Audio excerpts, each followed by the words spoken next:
Empezamos hoy un ciclo chiquito de 3 charlas con Carolina Noguera, compositora invitada a escribir una obra para el Banco de la República, y complementa además dos conversaciones mucho más largas, mucho más profundas, creo que hicimos con ella hace año y medio la primera, hace un par de semanas la segunda. Em, y el enfoque en estas 3 charlas pues va a ser más acerca de las obras que el Cuarteto de Diotimá va a interpretar en sus 3 conciertos, en los que van a interpretar además el ciclo de cuartetos de Bela Bartók. Entonces, Carolina, bienvenida. Hola Mauricio, muchas gracias por la invitación. Mm, yo quisiera empezar por preguntarte cómo, cómo debe el público abordar una audición de tus obras, no necesariamente de tus obras por las particularidades. Esa puede ser una pregunta posterior o un complemento a la respuesta, pero la música contemporánea en general. O sea, yo siento que hay una prevención a veces de algunas personas en el público hacia la música contemporánea, eh, y siento que sí se requiere un ejercicio de audición o una actitud hacia la audición diferente a como aborda uno un Mozart o un Haydn, que en su momento eran realmente música bastante decorativa, era música que tenía una función dentro de un espacio cortesano, dentro de un espacio social, y ya esta música son piezas de arte, es como ir a contemplar una obra en un museo. ¿Cómo aborda uno esa audición? Tú que vives metida escuchando estudiantes de composición, otros compositores, ¿cómo debe el público que no está relacionado con el medio musical y con qué actitud debe entrar a ese ejercicio? Bueno, yo no sabría decir cómo se debe, pero ¿Cómo se puede? Sí, porque es que aquí no se debe nada, sí, sí, pero ¿cómo pero invitaría uno a la gente a uno abordar ese cómo podría ejercicio? invitar. Yo pienso que cuando uno escucha, por ejemplo, música clásica, ya que ponías el ejemplo de los compositores de la primera escuela de Viena, digamos, como Haydn, Mozart, este paradigma, incluso con Beethoven, em, uno tiene unas expectativas de desarrollos y de simetría en los que uno se monta, digamos, por así decirlo, uno encaja ahí y se puede dejar llevar bajo ese tipo de estructuras. Yo lo que encuentro con la música a partir del siglo XX, quizás la música de concierto del siglo XX, es que no hay como esa preconcepción sobre la que uno se pueda montar. Eso no necesariamente la hace más difícil, digamos, la hace más difícil si uno intenta encontrar esas estructuras, pues claro, al no encontrarlas uno se va a sentir un poco perdido, frustrado, y entonces ahí es donde empieza uno a decir, esta música está muy rara y no me gusta.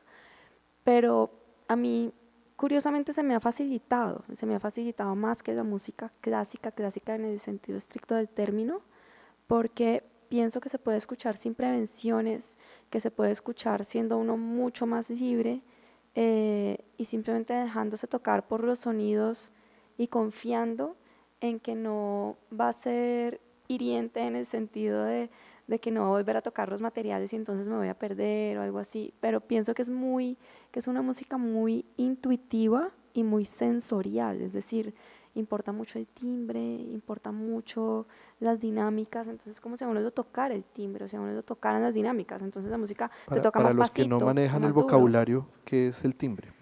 El timbre es la cualidad sonora de los instrumentos que nos permite identificar la fuente que los emite. Entonces el timbre es la cualidad diferente del oboe del violín, digamos. Pues es la composición de todos los soniditos chiquiticos que están adentro, que dependiendo de cómo se configuran, le dan un color, pues iba a decir otra vez la palabra timbre, pero es difícil a veces definirlo, pero le dan como un, un, Como una aquello que fuente hace sonora diferente al violín de distinta. la trompeta, digamos. Así Sí, estén tocando la misma nota, sí, hay una o cualidad. la voz humana, o la voz tuya de la mía, digamos, también, ahí hay una cualidad diferente. Entonces, ya no importa tanto, poniendo el ejemplo de las voces, si es una melodía tal y cómo va moviéndose esa melodía, sino quién la canta y cómo. Entonces sería distinto no sé, la pequeña serenata de Mozart cantaba por ti, yo cantaba por mí, y con la distinta entonación o como con el distinto carácter.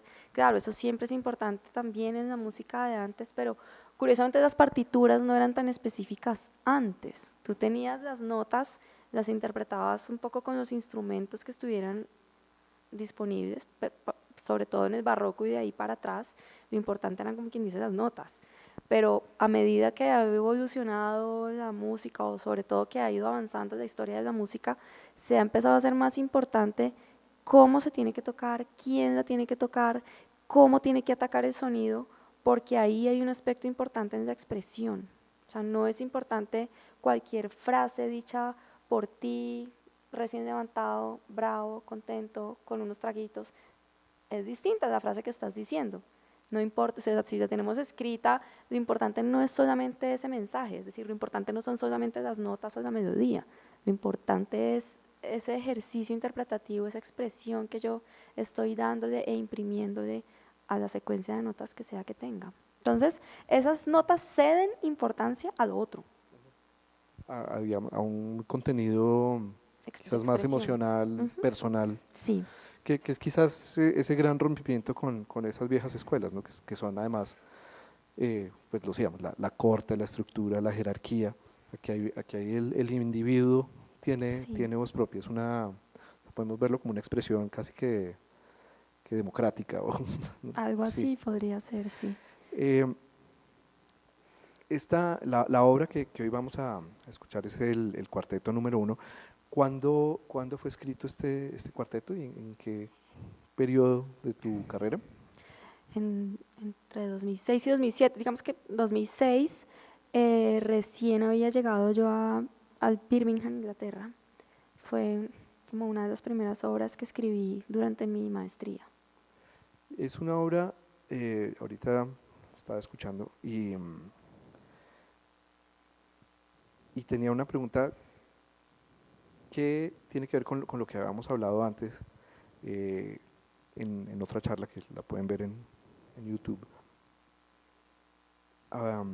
Tú hablas mucho de romper con las reglas, romper con las estructuras, eh, de mantenerte dentro de cierto marco normativo, pero siempre estar como incómoda y tratar de expresar en tu música esto.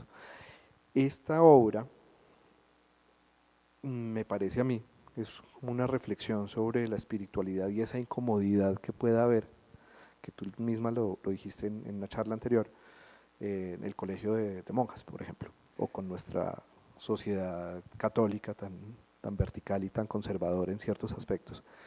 ¿Tiene algo de eso y algo de eso se despertó al salir del país? Mucho, como estaba sola, pues no había ni monjas, ni familia, ni nadie que me regañara. Entonces, entonces me podía como alzar la bata a nivel musical.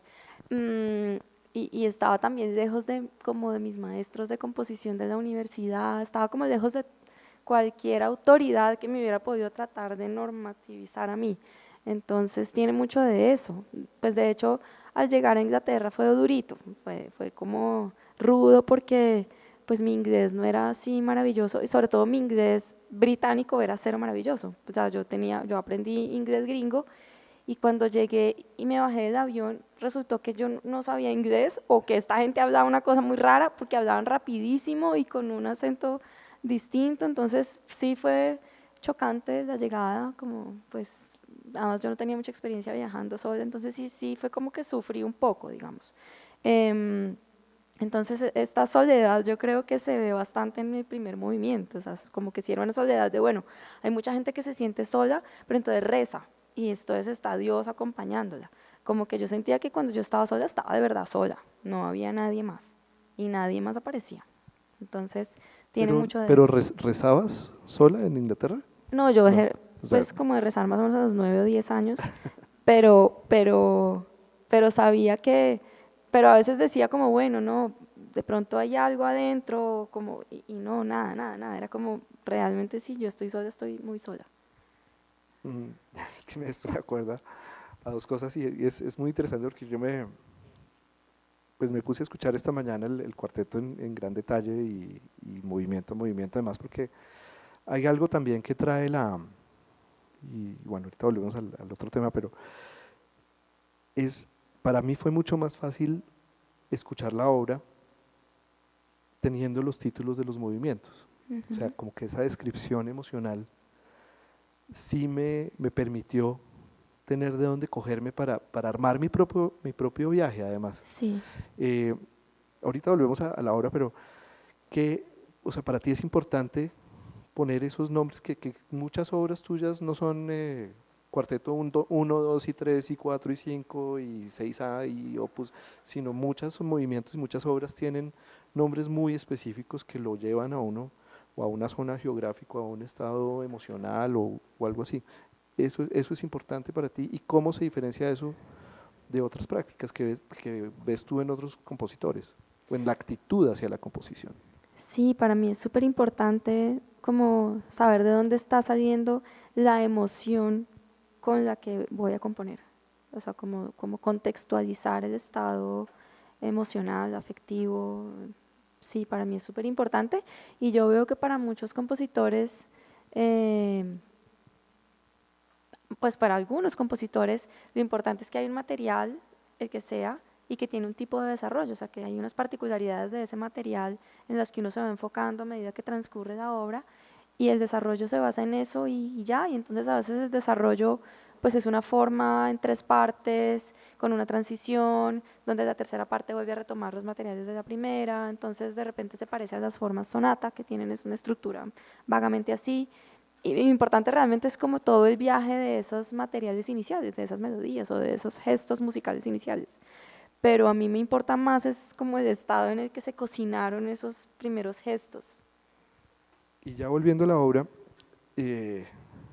pues siento que sí hay una conexión con lo que tú decías y lo que quisiste plasmar, porque mi primera impresión de ese primer movimiento a ver, los movimientos se llaman de profundis, el cuarteto el nombre es en latín, 4 palabras, ¿cierto? De profundis, como de la profundidad. De profundis clamavis, sí. Después están el cielo y la tierra de tu gloria, después paz y después sin Dios.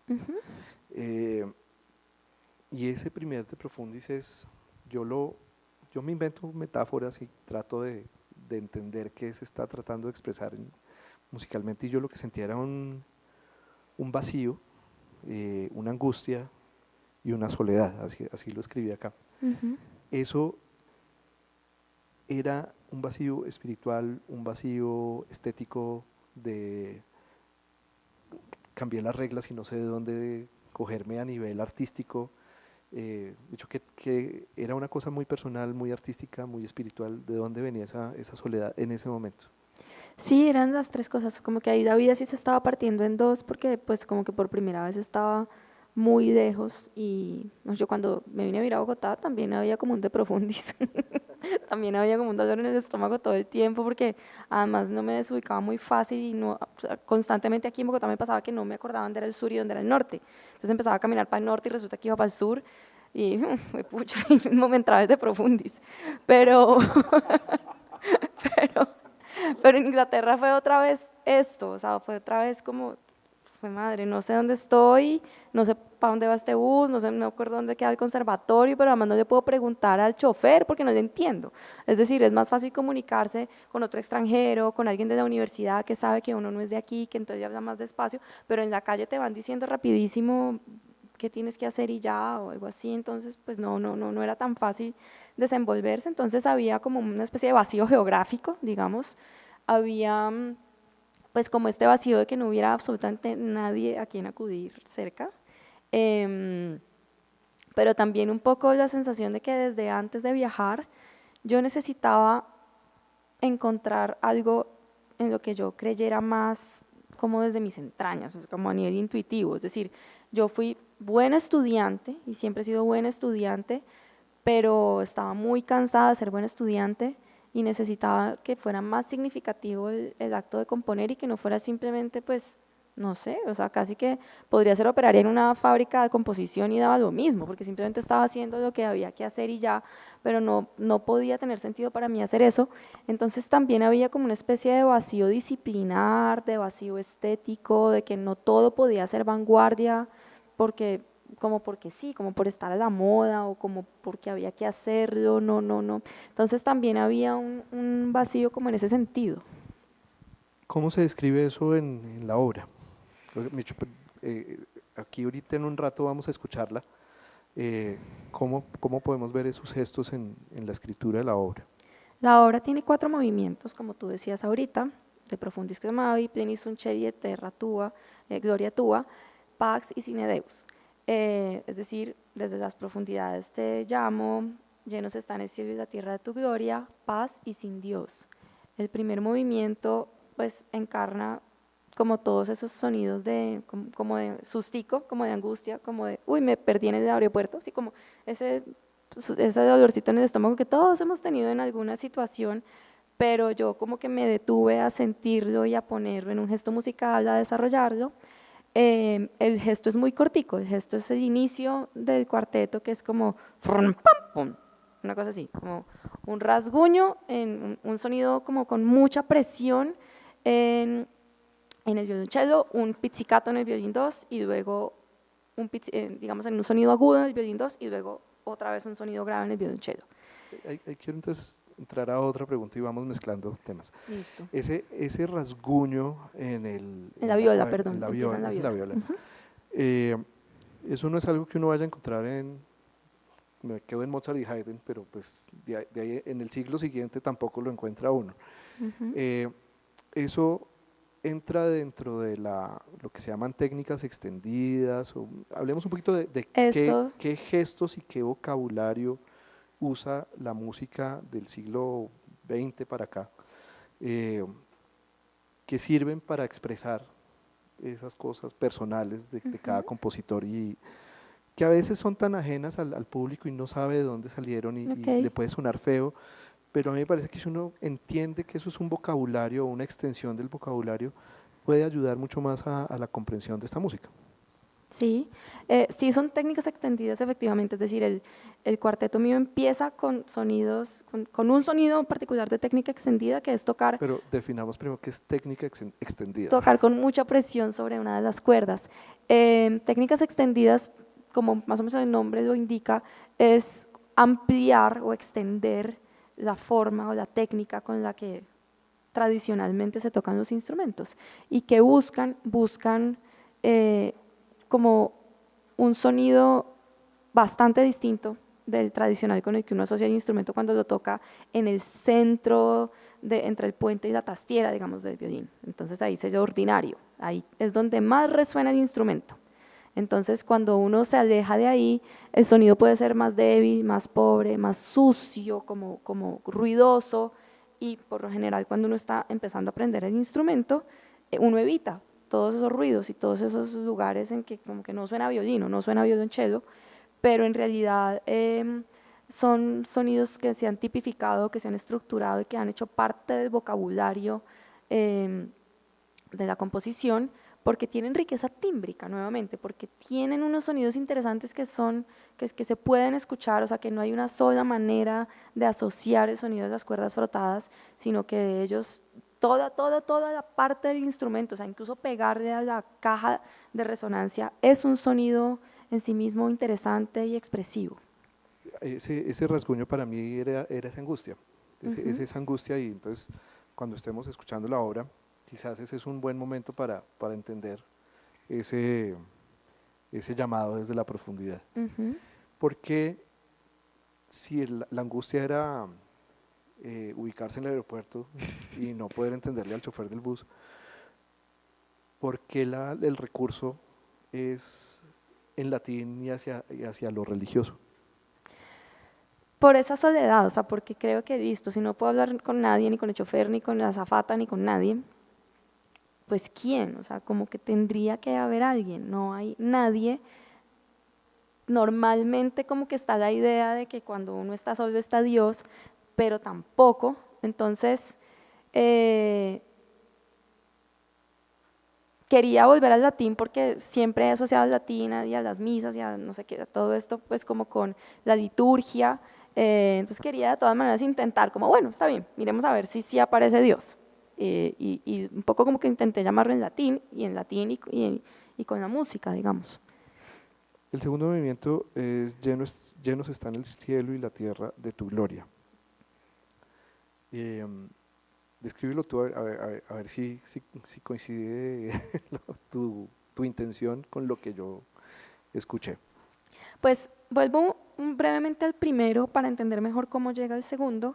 El primero con este pequeño gestico de 3 sonidos, o sea, los primeros 3 sonidos que se escuchan, intenté tomarlos en el sentido que había aprendido en la universidad, o sea, en el pregrado. Es decir, esta es una idea básica, voy a analizar los elementos que tiene y los voy a desarrollar uno por uno, voy a desarrollar sus relaciones, voy a extenderlos, voy a profundizar como en el carácter de cada uno, como a meterme adentro de cada sonido y extenderlo a ver qué pasa. Entonces hay secciones donde se escuchan muy largos los sonidos graves del violonchelo y se oyen oscilaciones y como que se derrite y como que vuelve, crece, otra vez decrece. Entonces hay como una especie de desarrollo del sonido grave. Hay secciones en donde hay muchas explosiones de los pizzicatos, de los pellizcos, de los sonidos agudos en el violín, donde estoy nuevamente desarrollando ese pequeño gesto, ese pequeño elemento que suena al inicio, con distintas texturas rítmicas, a veces rapidísimo, a veces, no sé, con un gesto de desaceleración progresiva o a veces súper caótico. Y también el scratch o el sonido de rasguño del inicio tiene como distintos ecos y distintas constelaciones en que se pone y se desarrolla.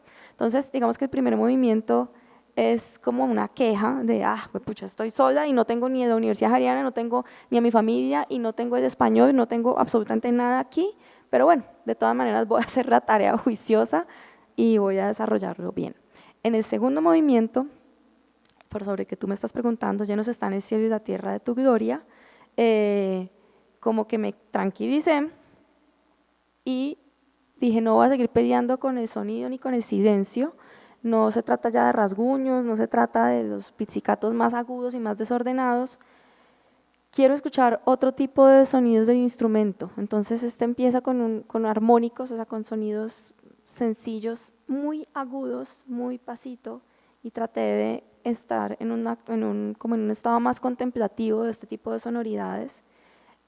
Este lo escribí muy intuitivamente, o sea, casi que era como con las manos ir tocando y moldeando el sonido, no tenía ni siquiera partituras, lo hacía a veces caminando en la calle, lo hacía sentada en un parque, en una fila de bancos, o sea, estaba completamente metida en eso y iba como coloreando un poco lo que le iba pasando al sonido, cantando las melodías que después empiezan a aparecer y era un poco como si se llenara todo de tranquilidad, de calma. Yo digo tu gloria, pero era un poco como de ya no sentir que algo muy malo va a pasar, que me voy a montar en el avión que no es, o que me voy a ir para todo lado, no, pues como estar tranquila y sentir el tiempo como va pasando. Yo lo describí como unos susurros, unos suspiros, como respirar y Ujú. ya aterrizar.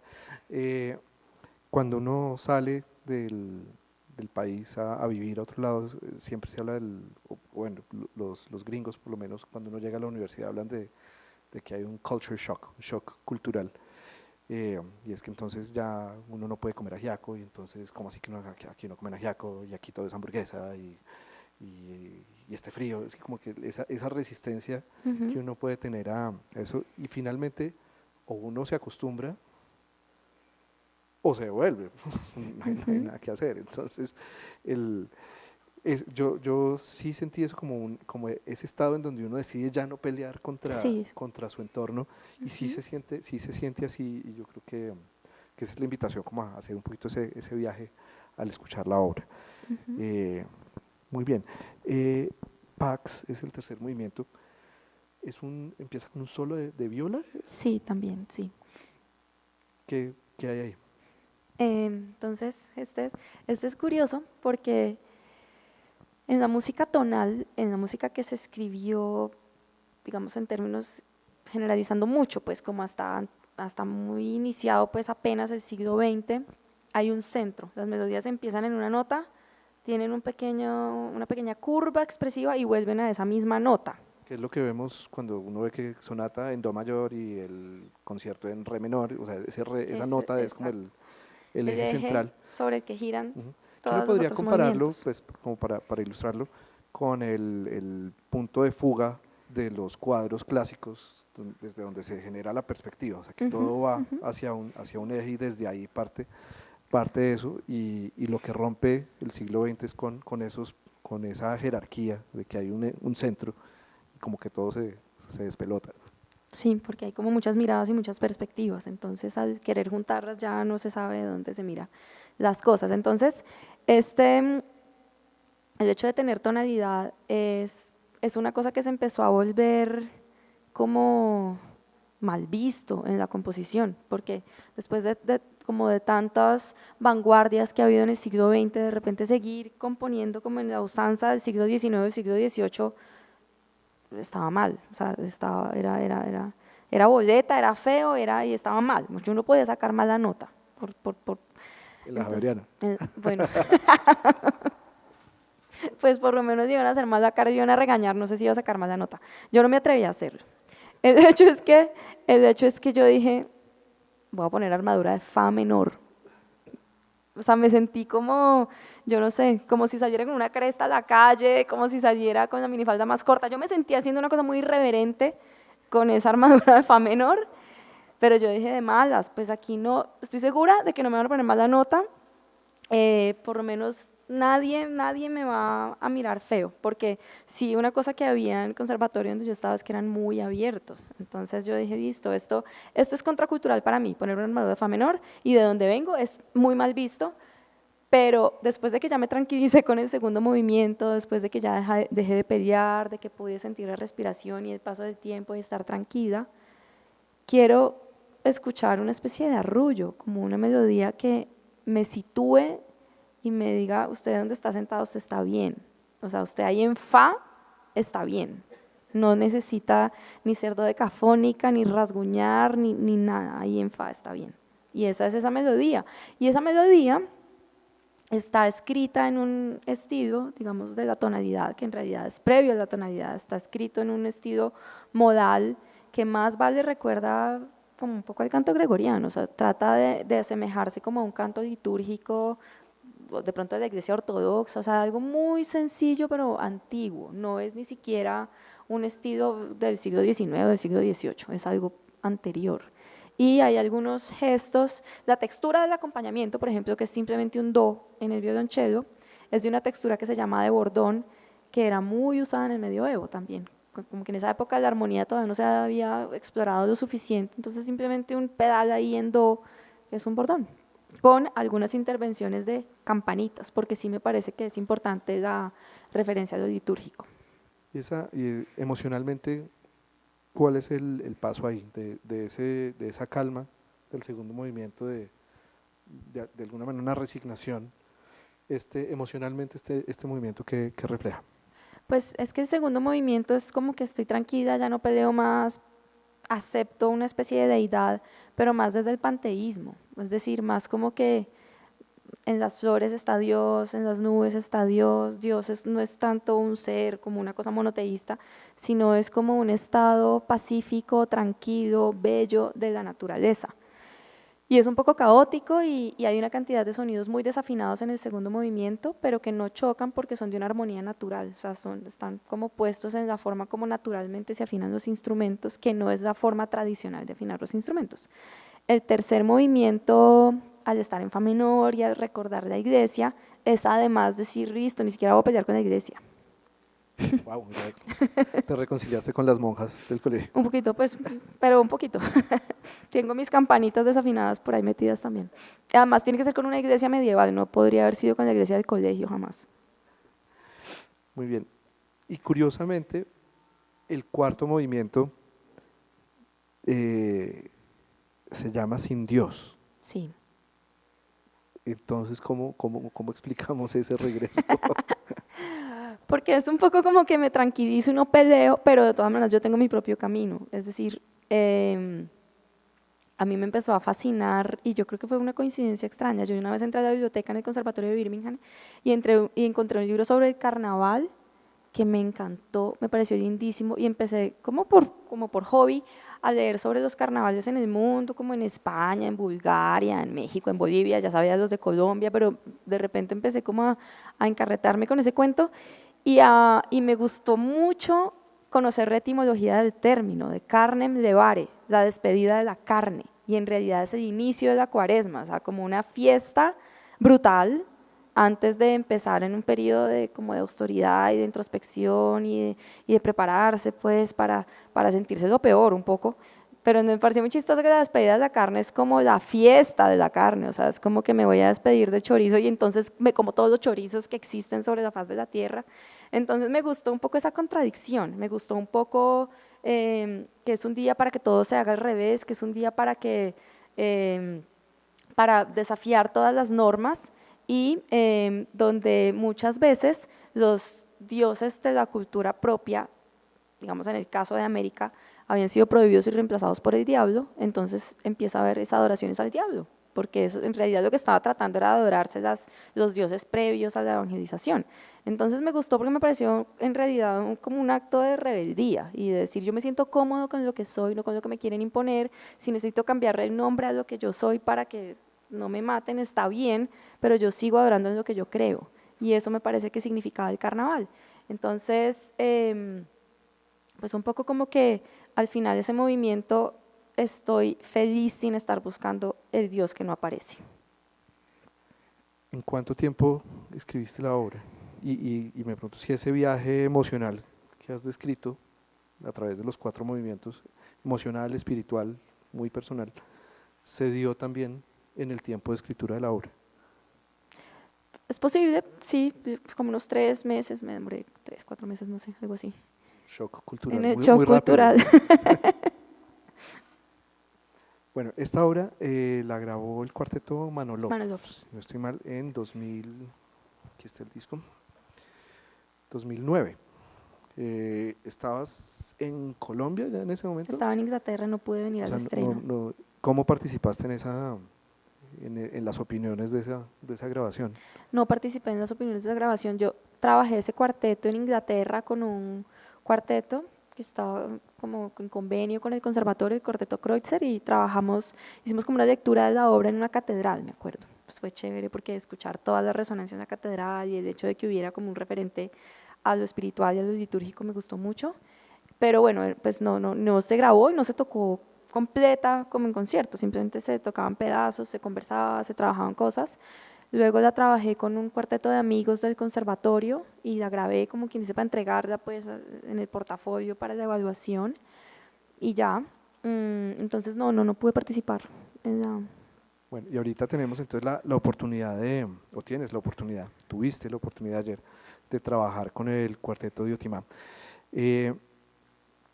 Una pregunta previa.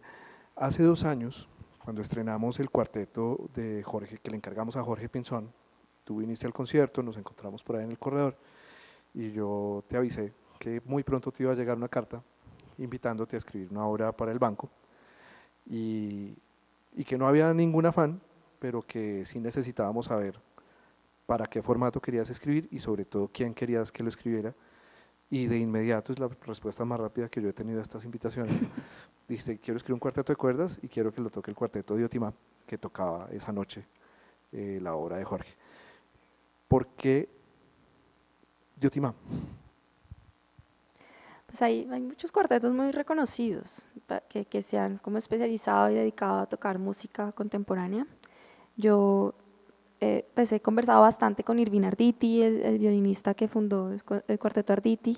Ellos son muy buenos, ellos trabajaron de la mano de John Cage para hacer obras para violín solo, han trabajado de la mano de los compositores que yo más he estudiado, que para mí es como impresionante.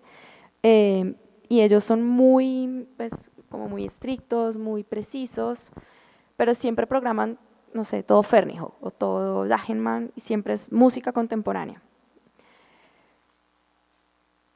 Algo que me encanta de Diotimá, bueno, algo que me encanta de ellos, y hay un concierto que tengo en la cabeza que fue Cuarteto 131 de Beethoven, Gerard Pesson y Ana Lara. Bueno, primero estuvo Ana Lara, después no me acuerdo el orden, pero eran estos 3 compositores. Y yo pensé, qué maravilla que Pesson y Dara y Beethoven estén dialogando en una sala de conciertos, o sea, que no tenga uno que entrar en el modo, voy a oír música contemporánea, voy a oír ruidos y nada de simetrías y nada de cosas, sino que es música contemporánea, entonces entro en el mood de la música contemporánea. No, porque no me gusta ni sacar a los compositores que están vivos, ni sacar a los compositores que están en, no sé, en América, ni sacar a los europeos, ni sacar a los que están muertos, ni sacar a Beethoven, ni sacar a Haydn. Yo no quisiera sacar a nadie. Yo quisiera que pudiéramos dialogar todos. Y ayer se encontraron por primera vez y enfocaron todo el trabajo en la mañana o en la tarde, no sé, en el cuarteto que vamos a escuchar hoy. ¿Qué preguntas tenían ellos? ¿Qué cosas se resolvieron? ¿Se resuelven cosas de interpretación musical, de intención, de expresar todo este viaje que tú nos has contado? ¿Cuál fue el trabajo? Fue rico, fue rico.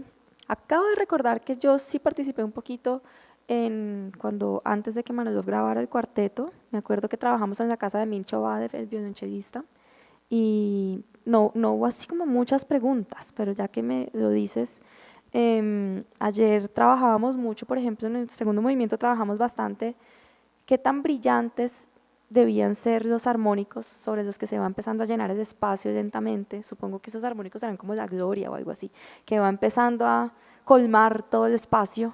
Qué tan brillantes debían ser, qué tan opacos, en qué momento debió ocurrirse brillo.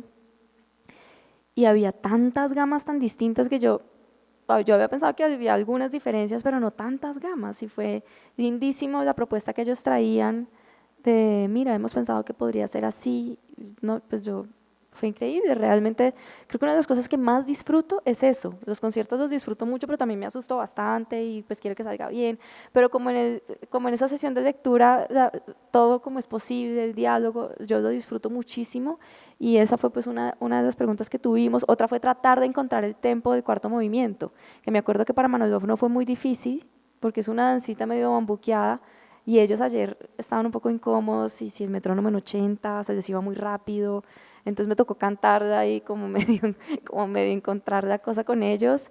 Se encontraron y chévere, pero me pareció curioso que ese movimiento fue como que era menos cómodo de trabajar. Pero es curioso, además, de pronto ya para cerrar y sobre todo para invitarlos a que nos continúen visitando esta semana. El miércoles tenemos el tercer cuarteto de Carolina, que es un estreno mundial, es un encargo del Banco de la República, y el siguiente domingo tenemos el cuarteto número 2.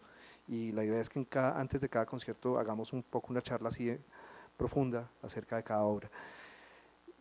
Yo hago una lectura a partir de las charlas que hemos tenido y veo este cuarteto número 1 como una obra de quiebre, me parece a mí,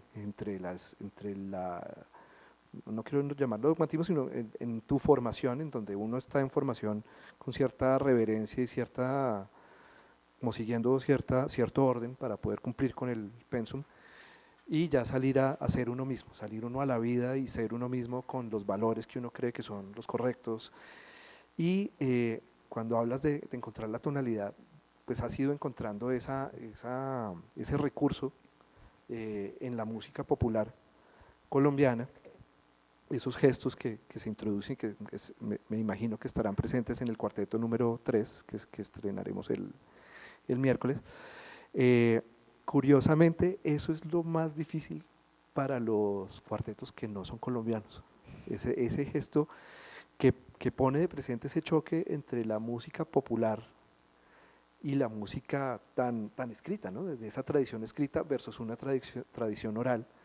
El cuarteto Amernet, que estrenó el cuarteto de Guillermo Carbó, lo tenemos grabado, está muy bien grabado y está muy bien interpretado.